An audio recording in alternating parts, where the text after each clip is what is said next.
السلام علیکم. زه چې هر ورځ پاسم نو زما دا خواهشي چې زه څه داسې د ملک د خوشحالۍ خبر واورم چې زه تاسو سره شیر کم. خو په دې تیر یو کال یو نیم کې زه بالکل په دې کې ناکامه یم. یو خبر صرف راغلی و چې ارشد ندیم په اولمپکس کې ګولډ میډل وګټو، نو څه امید دی کوم جوړ شو چې زه څه نه څه ښه طرف ته روان دي، خو نور ما سم خبر وانه اورېدو. نن درته یو پنځه د خفګان او افسوس خبرې کومه. خدای نه مخکې تاسو ته پته ده چې حکومت فایروال لګولی دی او زما د اکاونټ په وارننګ باندې دی. نو تاسو کو ویډیو خوښه شي نو یو خو ویډیو پوره ګورئ، کو ویډیو مو خوښه شي نو لایک ورکوئ، کمنټ کوئ، شیر کوئ چې د دې فایروال دا کم مصیبت دی چې د رښتیا وزونه دباوي دا ناکامه کو. اولنی خبر دا دی چې پی آی ای په تیر کال کې 75 ارب روپے بیللی دي. د ټولي دنیا ایرلاین په ګټه کې روان دي او پی آی ای یو پیرا د دنیا په بیسټ ایرلاین کې شامله وه او د دنیا ډیر ایرلاین چې دي د پی آی ای جوړې کړي، د دې سټاف بوله ټریننګ ورکاو، دوی به ورته سیستم جوړو. نن پی آی ای در په در ده ځکه چې په هغې کې په سیاسي بنیادونو باندې دومره فضول دغه شوي برتیانې، بیا پکې سیاسی عمل دخل دومره دی چې هغه نااهلی یو حد ته رسېدلی ده. مفت ټکټونه ایم ان ایګان، ایم پی ایګان لا، افسران لا، نو هغه داسې حد ته رسېدلي چې اوس څوک علیم نه، ځکه چې پی آی ای څوک دوی وایي خرڅو به د اکتوبر په اولنۍ هفته کې، خو اول چې څنګه ته والې نو 100 ارب روپیو پې لګی نو هله به ځای له راځي، نو څوک لیونی دی چې نقصان کاروبار لي. دویم خبر دا دی چې پرون په ټي وي چلیدو چې په چاینا کې چیمپینز ټرافي ده. یو وخت داسې و چې پاکستان سره دا زما د الکوانې ځوانۍ وخو، ما به په خپله هم هاکي کوله پکې، دلته د انډر 14 صوبایي ټیم پورې زه پکې راغلی وم. نو هاکي سره زمونږ دلی لګاو دی، یو په خپله مو کړی، یو قومي کیل دی.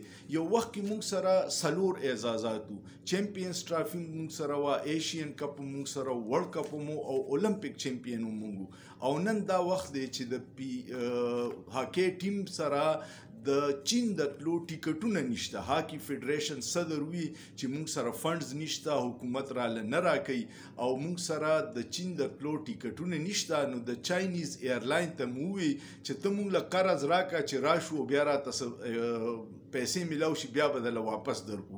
د هغې تصدیق بیا د فیډریشن صدر وکړو په مختلف ټي وي چینلو باندې.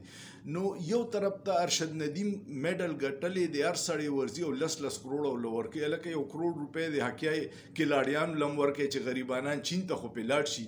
نو دا ډېره د افسوس خبره وه. بله خبره دا ده چې یو سړی و عمر فاروق، هغه له دې پیرې له دا کم صدارتي اعزازات چې دي دا مخکې او په میرټ ورکولی شو، چا به غټه کارنامه کړې وه. دې پیرې له داسې تقسیمولې لکه ریوړی چې خلک تقسیموي، جیب ورسره ډکې او راشه تم واله تم واله تم واله. هغې کې څه نومونه پای ډېر اعتراض کېدو، خو یو نوم داسې دی چې هغې په عالمي سطح باندې د پاکستان په شرمونو شرمو او د دې نااهلو خلکو د لاسه، او وجه یې څه ده؟ وجه یې ده د عمران خان دشمني. یو سړی دی عمر فاروق، هغه لی پکې ستاره هلال امتیاز اعزاز ورکو او دی وله په دې ورکو چې توشاخانه کیس کې عمران خان خلاف د ګواهي ورکړې وه. نور په پاکستان کې اډو څوک پیژني او سماجي خدمات د وله اعزاز ورکوي. اوس په ناروې اخبار دی، نارویجین اخبار دی، هغې کې یو سکینډل شایع شوی چې عمر فاروق باندې په 2010 کې د برطانیې د یو بینک نه 60 میلیون نارویجین ډالرې فراډ کړی دی. دا تقریبا 10 میلیون امریکي ډالر جوړیږي او په هغې فراډ کې د برطانیې پولیس ته مطلوب دی. نو یو مجرم چې برطانیې پولیس ته مطلوب دی، خو پاکستان اسټیبلیشمنټ ته او ادارو ته خوږ په دې دی چې د عمران خان خلاف دغه ورکړی ګواهي، نو هغه له هلال امتیاز ایوارډ یې ورکړی او نن په ټولو دنیا اخبارونو کې کوي چې دلته یو غل دی اولته کې ولا د عزت ایوارډ ورکړي. دا ډېره د افسوس خبره ده. د خپل عزت خیال نه کوي نو د ملک د عزت خو خیال وکړئ که نه.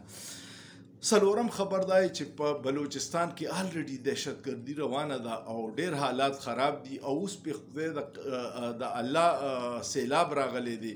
ګلوبل وارمنګ ډېر زیات زموږ ملک متاثره دی. په 2022 کې سیلاب راغلی او د سند او د بلوچستان علاقې ډېر بری طرح متاثر کړی. اوس بیا ډېر زیات سیلاب راغلی دی او اوسه پورې 10 ضلعې ټوټل تباه کړي دي.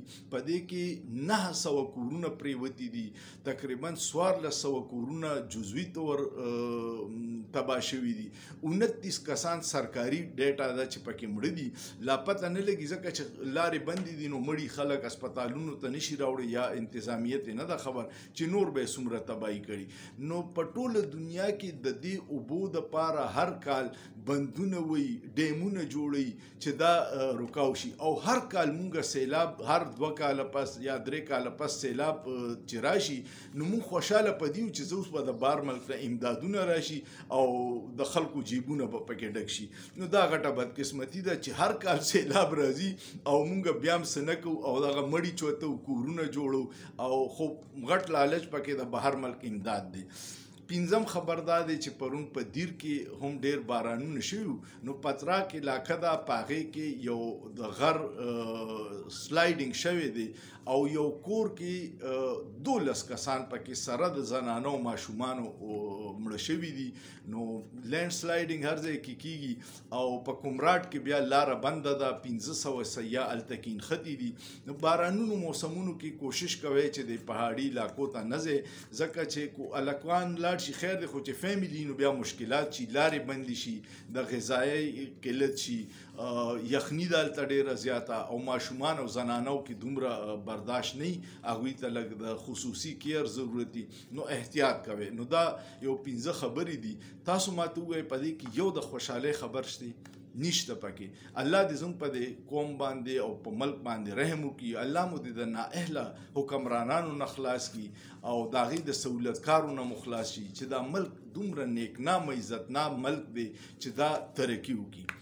ویډیو کوم خوښه شوه نو بیا درته وایم کمنټ، لایک او شیر ضروري دي چې فایروال ناکامه کړو او سوچ پیو کې په سوچ کې څه ګناه نشته.